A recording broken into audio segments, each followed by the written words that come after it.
Hello दोस्तों, good morning. नववर्ष की हार्दिक शुभकामनाएं। हमारे AMTC यूट्यूब चैनल की तरफ से आप सभी को और आपके पूरे परिवार को नववर्ष की हार्दिक शुभकामनाएं। चलिए आज मैं फिर, ठीक ना, तो आप लोग एक जोश, जुनून और जज्बा के साथ तैयारी कर रहे होंगे। नव वर्ष में नई ताजगी के साथ आप लोग तैयारी करिएगा, ठीक है। आप लोग का जो समय बचा है 1 महीना, ये आपके लिए बहुत ही इम्पोर्टेंट है, ठीक है। तो चलिए आज देखते हैं आगे। आप लोग के लिए कुछ ऑब्जेक्टिव लेकर आया हूँ जो कि बहुत ही वेरिएबल होगा, ठीक है। AMTC करजन बाजार सुपौल की ओर से आप सभी को नव वर्ष की हार्दिक शुभकामनाएं। Happy new year.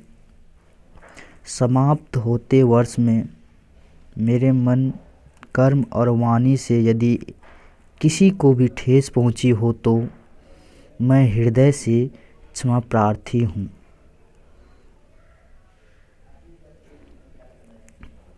तो चलिए आज मैं आगे आप लोगों को विशेष बताने जा रहा हूं, ठीक है।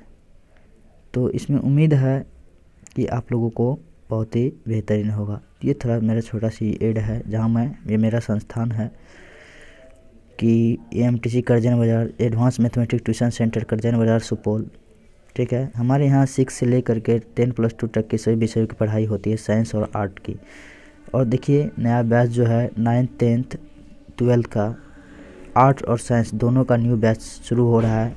आप लोग जो इच्छुक छात्र हैं, छात्राएं हैं, वो हमारे संस्थान में आके जुड़े और आपको बेहतरीन शिक्षा दिया जाएगा। टाइम आपको दिया गया। चलिए आगे बढ़ते हैं, ठीक ना। तो ये मेरा छोटा सा गाइडलाइन था। चलिए आगे बढ़ते हैं। चलिए आज का क्वेश्चन है, ठीक है, इम्पोर्टेंट क्वेश्चन है। देखिए, अमोनिया में नाइट्रोजन का संकरण है। संकरण का मतलब होता है हाइब्रिडेशन। आप याद रखिएगा, संकरण का मतलब होता है हाइब्रिडेशन। sp3 है, sp2 है, sp है, d2sp3 है। तो इसका आंसर हो जाएगा ए, हो जाएगा sp3 होगा, ठीक है। चलिए दूसरा है हीलियम का सूत्र क्या होता है। तो हीलियम का सूत्र आप लोग याद रखिएगा कि हीलियम का सूत्र जो होता है He होता है, ठीक है। इसका परमाणु संख्या 2 होता है, ठीक है। ये अक्रिय गैस है, याद रखिएगा, ठीक ना। परमाणु संख्या 2 होता है। चलिए आप लोगों को पिछले क्वेश्चन में एक मैं आंसर सही किया था, लेकिन थोड़ा बोलने में यहाँ पे मोमेंट वैसा नहीं था कि ध्यान भटक गया था, इसके कारण से मैं उसको मतलब दूसरा चीज़ दिया था। वैसे 1 फैराडे बराबर क्या होता है, ठीक है। 1 फैराडे बराबर क्या होता है, तो ये आप लोग याद रखिएगा। 1 फैराडे बराबर होता है 96,500, ठीक ना। ये होता है 96,000, ठीक है, 500। ये आप लोग याद रख लीजिएगा। तो ये मेरा एक छोटा सा क्वेश्चन था, ठीक ना। तो इसको याद रख लीजिएगा, ठीक ना। चलिए पूछा जाएगा 1 फैराडे बराबर क्या होता है 96,500, इसको याद रख लीजिएगा। चलिए नेक्स्ट क्वेश्चन देखते हैं।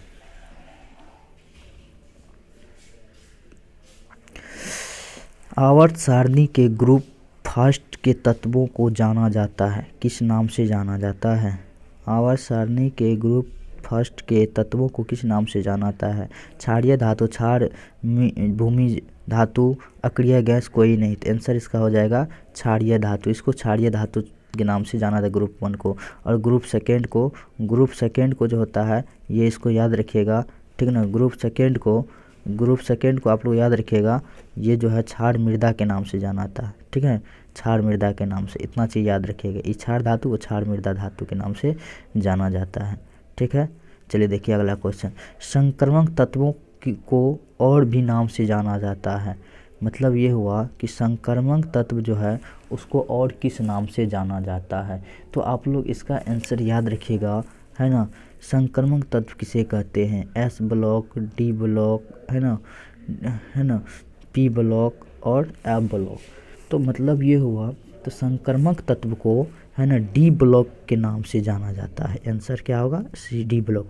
डी ब्लॉक के तत्व को ही क्या कहते हैं? संक्रमक तत्व कहते हैं। इसको याद रखिएगा।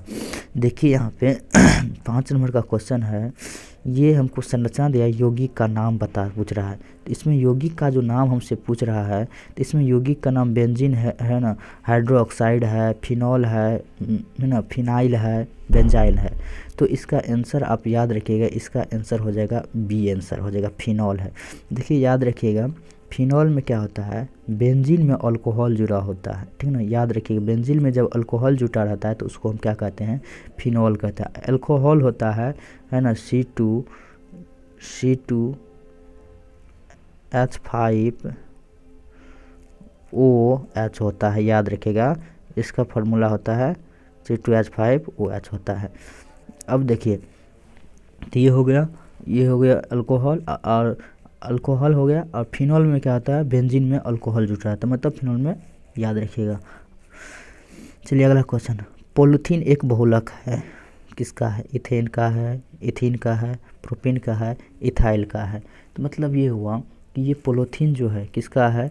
तो याद रखिएगा इथीन का है बहुलक। किसका है? इथीन का बहुलक है। चलिए अगला क्वेश्चन देखते हैं। नाइट्रिक अम्ल का सूत्र क्या होता है? HNO2 होता है, HNO3 होता है, N2O2 होता है, HNO4 होता है। मतलब इसका आंसर नाइट्रिक अम्ल का याद रखिएगा HNO3 होता है। इसका करेक्ट आंसर हो जाएगा ये हो जाएगा। 8 में देखिए, शुद्ध जल का pH मान कितना होता है? तो आप लोग याद रहे रखिए, शुद्ध जल का pH मान 7 होता है, ठीक है ना। 1 2 3 4 कुछ भी नहीं होता। यदि 1 से लेकर के 7 तक रहता है तो वह क्या होता है? अम्लीय होता है, ठीक ना। यदि 7 से लेकर के 14 तक होता है तो वह क्या होता है? क्षारीय होता है। थोड़ा लिखने में कुछ अथी हो रहा है। 7 से लेकर 14 तक होता है तो वो क्या होता है? क्षारीय होता है, ठीक है। तो अब याद रखिएगा। और जब 7 होता है तो वो क्या होता है? उदासीन होता है, ठीक ना, उदासीन होता है। तो चलिए ये अगला देखिए, निम्नलिखित में कौन सी गैस जल पर एकत्र नहीं किया जा सकता है? जल पर एकत्र नहीं किया जा सकता है। तो अब याद रखिएगा, ये जो है कौन सा ऐसा गैस है जो जल पे एकत्र नहीं किया जा सकता है? तो जल पे एकत्र इसमें आपको हो जाएगा, ठीक ना, याद रखिएगा सी आंसर हो जाएगा। मतलब ये जो है जल को एकत्र नहीं करता है, क्योंकि, है ना, ऑक्सीजन है यहाँ पे, ये सब करता है, लेकिन ये जो है सल्फर डाइऑक्साइड ये नहीं करता है। चलिए अगला क्वेश्चन है, देखिए PCl5 है एक, ये PCl5 क्या है ना, ऑक्सीकारक है, अवकारक है, ऑक्सीकारक में अवकारक है, ये क्या है? तो PCl5 जो है ये याद रखिएगा आप लोग, ठीक ना, ये जो है ऑक्सीकारक है। क्या है? ऑक्सीकारक है। इसका आंसर क्या हो जाएगा? ये हो जाएगा। नाइट्रिक अम्ल तैयार किया जाता है किस विधि से तैयार किया जाता है? नाइट्रिक अम्ल को किस विधि से तैयार किया जाता है? तो आप याद रखिएगा, नाइट्रिक अम्ल को संपर्क विधि से नहीं किया जाता है। संपर्क विधि से एल्युमिनियम की तैयारी किया जाता है, ठीक ना। इसके बाद प्रकाश संश्लेषण नहीं होगा, हैबर विधि से भी एल्युमिनियम का तैयार किया जाता है। तो इसका हो जाएगा करेक्ट आंसर ओस्टवाल विधि हो जाएगा। तो ओस्टवाल विधि से क्या किया जाता है? नाइट्रिक अम्ल का तैयार किया जाता है, प्राप्त किया जाता है। देखिए अगला क्वेश्चन है ना, ज्वर को कम करने के लिए उपयोगी दवा को क्या कहते हैं? मतलब ज्वर को जो है ना, कम करने के लिए जो उपयोगी दवा होता है उसको क्या कहते हैं? तो ज्वर को कम करने के लिए उपयोगी दवा होता है ज्वरनाशी। याद रखिएगा, ज्वर को ज्वरनाशी, पीराहारो नहीं होगा, प्रत्यम नहीं होगा, कोई नहीं होगा, मतलब जो याद रखिएगा ज्वरनाशी, ज्वर को कौन नाश करेगा? ज्वरनाशी। चलिए अगला क्वेश्चन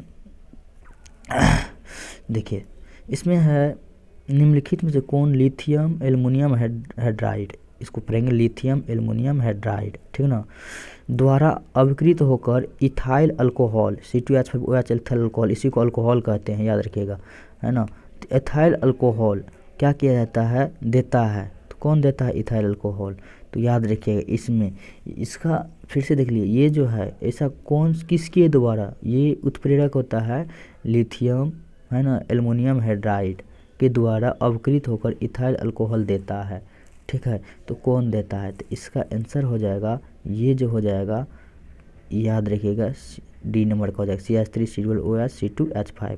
मतलब यह हुआ कि ये जो देता है तो कैसे होता है, R, ठीक है ना, अल्काइल इधर से जुड़ता है और इधर से भी COOR, ठीक है ना, तो ये भी होता है, ये याद रखिएगा।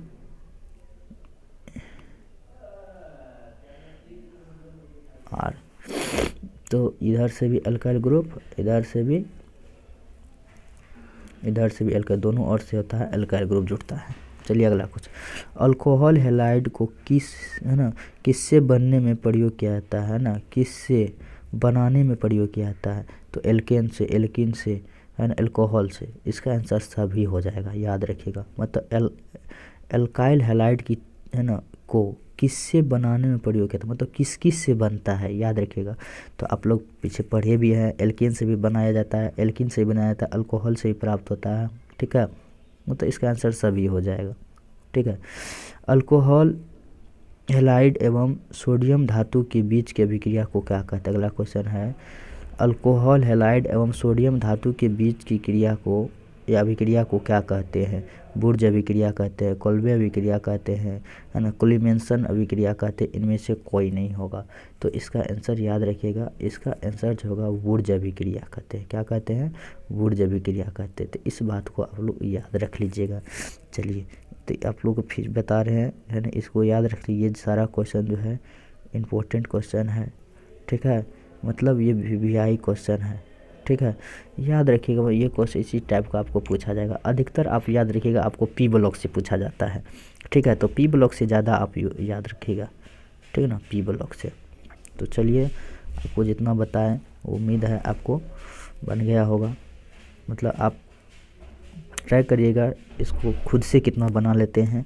ठीक है, तो खुद से जितना बना पाइएगा, कम से कम यदि 15 में आप 10 क्वेश्चन सही कर पाते खुद से, तो आप समझ लीजिए कि आपका रिजल्ट बहुत ही बेटर जा रहा है। ठीक है, बहुत ही बेटर जा रहा है, याद रखिए। कम से कम आपको 10, ठीक है ना, 10 बनाना है। चलिए ठीक है, तो थैंक यू सो मच।